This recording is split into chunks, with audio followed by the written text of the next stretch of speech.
Welcome to வேந்தே kitchen. இன்றைக்கி நம்ம கம்பு அரிசி வச்சுட்டு காரக்குழி பணியாரம் எப்படி செய்கிறதுன்னு பார்க்க போகிறோம். இது ரொம்ப உடலுக்கு ஆரோக்கியமானது, சுவையும் சூப்பராக இருக்கும். வாங்க அந்த காரக்குழி பணியாரம் எப்படி செய்கிறதுன்னு பார்க்கலாம். கம்பு அரிசி பணியாரம் செய்கிறதுக்கு முதல்ல 1 கப்பு கம்பு எடுத்திருக்கேன். அப்புறம் 1/2 கப்பு நம்ம உளுந்து எடுத்துக்கணும். இது ரெண்டுத்தையும் தனித்தனியான பாத்திரத்தில் சேர்த்துட்டு நல்ல ஒரு 2-3 தடவை நல்லா கழுவி எடுத்துடணும். நல்லா சுத்தமாக கழுவி எடுத்துகிட்டு வந்துடலாம். கழுவி எடுத்துட்டு இப்போ சுத்தமாக கழுவியாச்சு. இதை ஒரு 4 மணி நேரம் நல்லா ஊற வைக்கணும். நல்லா ஊற வச்சுட்டு அதுக்கப்புறம் நம்ம மிக்ஸி ஜாரில் சேர்த்து தனித்தனியாக அரைச்சி தான் ஒன்றா சேர்க்கணும். இப்போ இதை 4 மணி நேரம் ஊற வச்சிடலாம். இப்போ இது 4 மணி நேரம் நல்லா ஊறிடுச்சு. கம்பு உளுந்து ரெண்டுமே நல்லா ஊறிடுச்சு. இதை மிக்ஸி ஜாரில் சேர்த்து தனித்தனியாக நான் அரைச்சிட போகிறேன். தனித்தனியாக இப்போது கம்பு அரைச்சாச்சு. கம்பு அரைச்சிட்டு அதே பாத்திரத்தில் நம்ம சேர்த்துடலாம். அதே ஜாரில் இப்போ அந்த உளுந்தையும் சேர்த்து நாம் அரைச்சிடணும். உளுந்தையும் சேர்த்துட்டு அதையே நல்லா நைஸாக அரைச்சிடுங்க. இப்போ மாவுக்கெல்லாம் அரைக்கிற இட்லி மாவுக்கு எப்படி அரைப்போமோ அந்த மாதிரி அரைச்சிடணும். அதையும் அரைச்சாச்சு. அதை அரைச்சிட்டு அதையும் நாம் கம்பு மாவோடு சேர்த்துடணும். கம்பு மாவோடு சேர்த்துட்டு நல்லா எல்லாத்தையும் எடுத்து சேர்த்து விட்டுருங்க. கம்பு மாவோடு சேர்த்துட்டு அதுக்கப்புறம் அது கூட நம்ம கொஞ்சமாக தேவையான அளவுக்கு உப்பு சேர்த்துட்டு அதை நல்லா ஒரு கரண்டி வச்சு நல்லா மிக்ஸ் பண்ணிவிட்டு அதை எடுத்து வச்சிடணும். மிக்ஸ் பண்ணி வச்சுட்டு அதுக்கப்புறம் அதை ஒரு 1/2 hour இல்லை 1 hour கொஞ்சம் நேரம் ஃபர்மெண்டேஷன் ஆகிறதுக்கு எடுத்து வச்சிடணும். எடுத்து வச்சுட்டு அதுக்கப்புறமா நாம் பணியாரத்தை சுடணும். இப்போ நம்ம இதை ஒரு 1 hour நம்ம எடுத்து வச்சிடலாம். இப்போ பணியாரத்தில் சேர்க்குறதுக்கு நாம் வெங்காயம், பச்சை மிளகாய், கடுகு, கருவேப்பிலை எல்லாம் சேர்த்து நம்ம தாளிக்க போகிறோம். அதுக்கு ஒரு கடாய் வச்சுருக்கு. அதில் 2 டீஸ்பூன் அளவுக்கு எண்ணெய் விட்டுக்கோங்க. கொஞ்சமாக எண்ணெய் போதும் அது பொரியிற அளவுக்கு. அதில் 1 ஸ்பூன் அளவுக்கு நம்ம கடுகு சேர்த்துக்கணும். ஒரு சின்ன ஸ்பூன் அளவுக்கு தான் நான் கடுகு சேர்த்துருக்கேன். அது கொஞ்சம் வெடித்து வரட்டும். வெடித்து வந்ததும் அதுக்கப்புறம் நம்ம உளுந்து, கடலைப்பருப்பு ஒரு டீஸ்பூன் சேர்த்துட்டு நல்லா அதுவும் கொஞ்சம் கோல்டன் ப்ரௌன் கலர் வந்ததும் அதில் நாம் கொஞ்சமாக கோல்டன் ப்ரௌன் கலர் வரணும். பொரிஞ்சு வரட்டும்.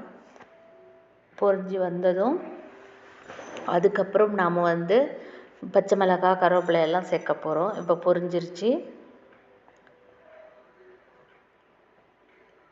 இப்போ நல்லா பொரிஞ்சு வந்துருச்சு. இதில் நாம்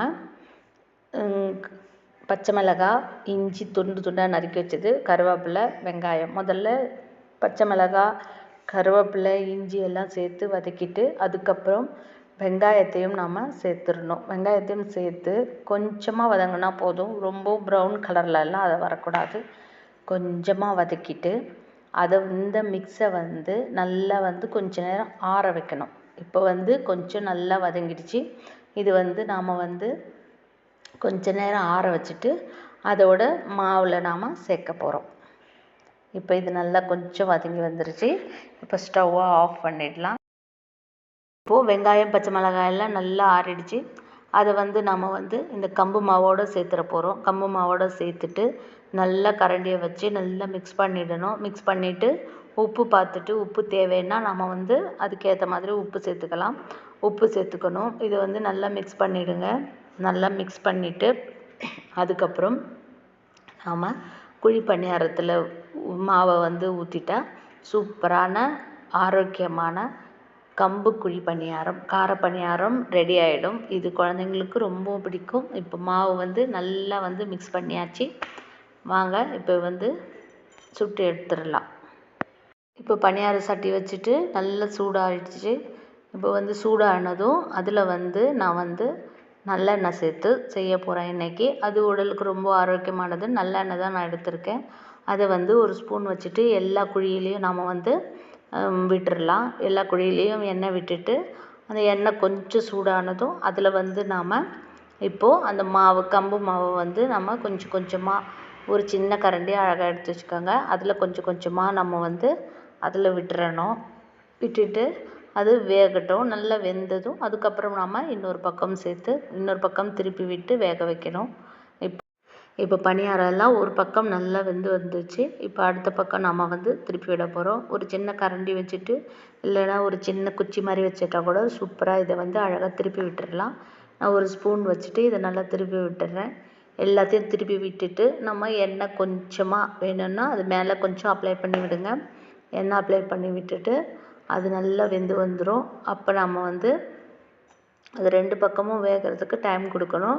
அதுக்கப்புறம் சூப்பரான குழி பணியாரம் ரெடி ஆகிடும். கம்பு பணியாரம் இப்போது சூப்பராக ரெடி ஆகிடுச்சு. இதை நாம் வெளியே எடுத்துடலாம். எடுத்துட்டு அது கூட சட்னி, தேங்காய் சட்னி வச்சு சாப்பிட்டா சூப்பராக இருக்கும். கார சட்னி சூப்பராக இருக்கும். இப்போ பாருங்கள், நான் எல்லாத்தையும் எடுத்துட்டேன். வீட்டிலேயே சுவையான ஆரோக்கியமான கம்பு அரிசி கார குழி பணியாரம் ரெடி ஆகிடுச்சு. இது செய்கிறது ரொம்பவும் ஈஸி. அதே சமயம் இதோட சுவையும் சூப்பராக இருக்கும். இது ரொம்பவும் ஆரோக்கியமானது. குழந்தைங்கள்லேருந்து பெரியவங்க வரைக்கும் எல்லாருக்குமே இந்த பணியாரம் பிடிக்கும். நீங்கள் வீட்டில் எல்லாருமே ட்ரை பண்ணி செஞ்சு பாருங்கள். இந்த டிஷ்ஷு உங்களுக்கு பிடிச்சிருந்தால் நீங்கள் லைக் பண்ணுங்கள், ஷேர் பண்ணுங்கள், மறக்காமல் சப்ஸ்கிரைப் பண்ணுங்கள். தேங்க்யூ.